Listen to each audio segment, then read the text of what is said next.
Le damos la bienvenida al hombre del momento, el presidente regional de Cajamarca, Gregorio Santos. Señor Santos, gracias por estar en Buenos Días, Perú. Buenos días a todo el Perú. ¿Cómo es la cosa? Usted dice que Conga no va, pero que sí quiere diálogo. ¿Cómo pueden haber estos dos conceptos en la misma oración? Mira, hemos venido e insistiremos de que existe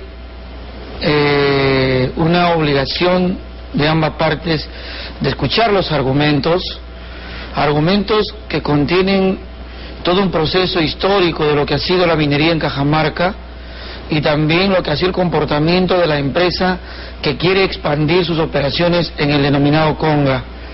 No estamos oponiéndonos a la actividad minera, como alguien dice, de manera insensata. Cajamarca tiene 4 proyectos mineros en operaciones y este tema de Yanacocha, permitirle la expansión irracional, es un tema ya que linda con la ética, el tema ambiental, el tema de sostenibilidad del desarrollo. Entonces, eso es el tema de fondo. Entonces, ir al diálogo también significa expresar por qué hemos decidido decir no, o por qué argumentamos que Conga es inviable. Entonces van a darse cuenta varios de los que ahora insisten en que el diálogo solo signifique decir sí, que hay argumentos para decir ciertos proyectos van a ir, pero proyectos que no pueden ir. Por ejemplo, Yanacocha, que ha tenido 18 años y que tiene todavía explotando, que le falta demostrar en los hechos cómo hace el cierre de minas, cómo vamos a terminar con los impactos ambientales y resolver el problema del agua, son problemas que están pendientes.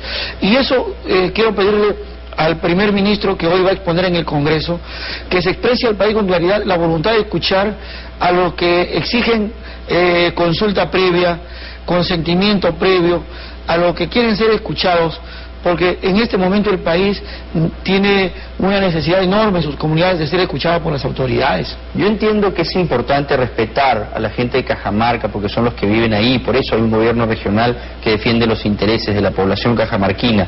Pero de otro lado, es importante que también todos los peruanos nos podamos beneficiar de los recursos en minería que hay ahí. Es más, la gran parte de nuestra economía es impulsada ahora por la minería. Entonces, si frenamos Conga, por ejemplo, vamos a dejar de poder explotar como 11.800.000 onzas de oro, 3.1 billones de libras de cobre y una cantidad similar de plata, algo que va a representar para nuestro país enormes réditos y que van a servir precisamente para impulsar la reducción de la pobreza en nuestro país. Entonces, ¿cómo llegamos a un punto medio?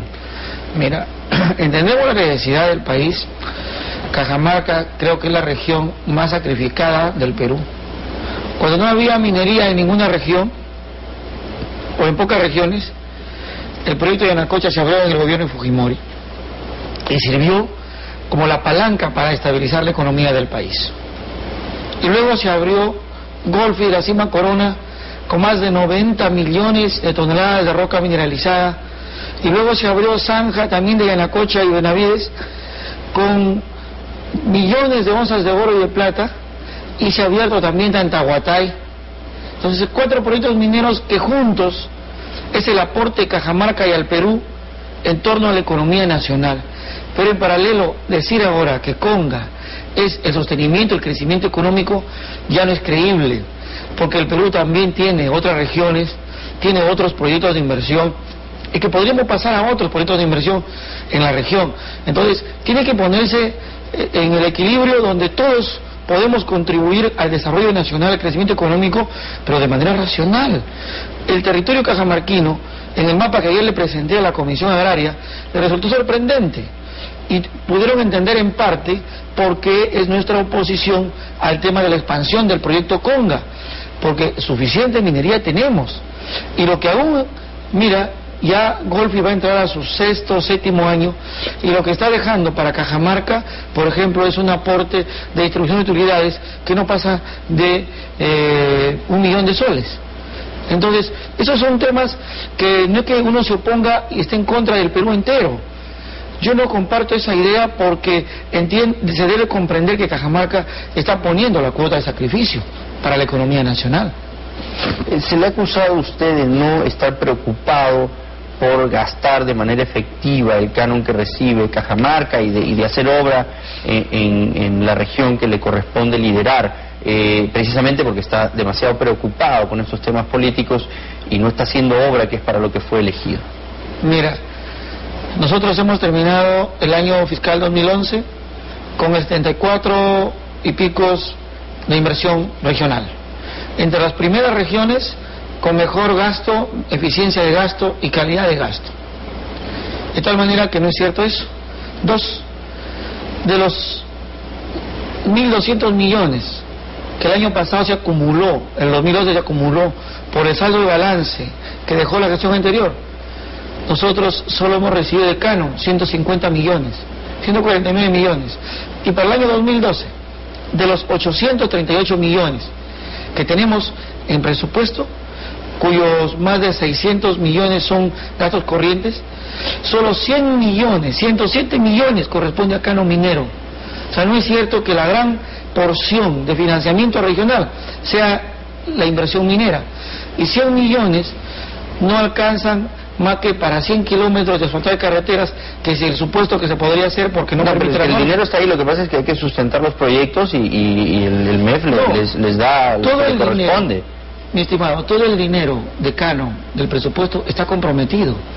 No olvidemos este año 2011 que pasó, han habido un decreto que dio García que congeló las inversiones de los gobiernos regionales hasta julio. El canon llega en junio. Entonces, en julio, agosto, septiembre, octubre, noviembre, se licita, se compromete.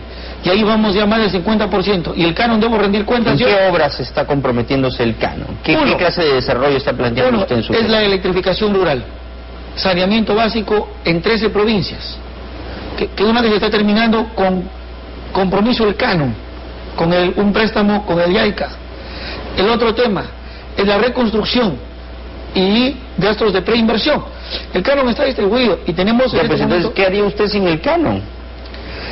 Resulta ínfimo. La mayoría es del Fondo de Compensación Regional. ¿Te imaginas? 100 millones. Yo necesito construir 5 hospitales. Los 5 hospitales me cuestan 300 millones. El programa regional de inversiones me cuesta 300 millones, que está cronogramado para ejecutarlo en los 3 años que me quedan con los recursos que le están dando. Si el canon fuera jugoso, estaría hablando, por ejemplo, para Cajamarca de 1.000 millones. Es cierto, hay 1.000 millones en Cajamarca, pero que 100 millones corresponden a la región y el resto se disemina de cada distrito, cada provincia, y que le alcanza para invertir en una u tal cual obra. No es cierto que estén guardados el dinero en los bancos. ¿Nunca utilizó usted dineros del gobierno regional para solventar las marchas que se dieron en contra del proyecto Conga? Nunca vamos a utilizar, nunca hemos utilizado ni utilizaremos, porque los movimientos sociales en Cajamarca lo hacen por conciencia. Aquí no hay el financiamiento del gobierno regional, en absoluto. Hemos saludado la presencia de la Contraloría, que va a tener seguramente dentro de poco su informe, y vamos a tener ahí qué lados débiles ha encontrado, y que lo que no va a encontrar es que ha habido dinero destinado a movilizaciones. Eso no va a encontrar. Lo que sí va a encontrar seguramente es cómo se está yendo la gestión, y siempre se hacen recomendaciones para mejorar. Usted es un miembro activo de Patria Roja, para muchos un radical. Yo soy miembro activo de Patria Roja, soy militante de izquierda, todos lo saben, desde que me inscribí en el 2006 en el Jurado Nacional de Elecciones, y he aprendido a amar al Perú, a querer al Perú y a mi tierra, ¿no? Ayer se presentó precisamente ante el Partido Comunista Peruano y un discurso interesante. En una de las conclusiones que hace usted, que reproduce hoy en su web El Comercio, es: este conflicto va más allá de Conga. ¿A qué se refiere? Recoge todo el análisis que han hecho muchos estudiosos de la realidad del Perú.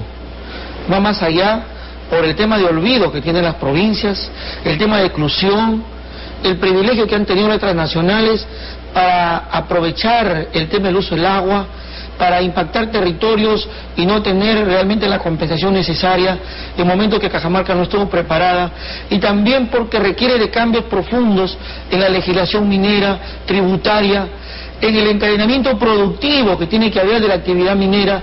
No se puede pensar que el desarrollo en una región pasa por arreglar calles y hacer edificios, o porque la gente tenga 4x4, pasa porque se genere un enorme fortalecimiento de capacidades en las zonas más pobres, y que haya una legislación que permita la inversión productiva en las zonas como la sierra, en canales de riego, y que se permita a los gobiernos gastar recursos para salud, para educación, fundamentalmente lo que son pocos. ¿Qué es lo que falta entonces? ¿Qué es lo que necesita hacerse?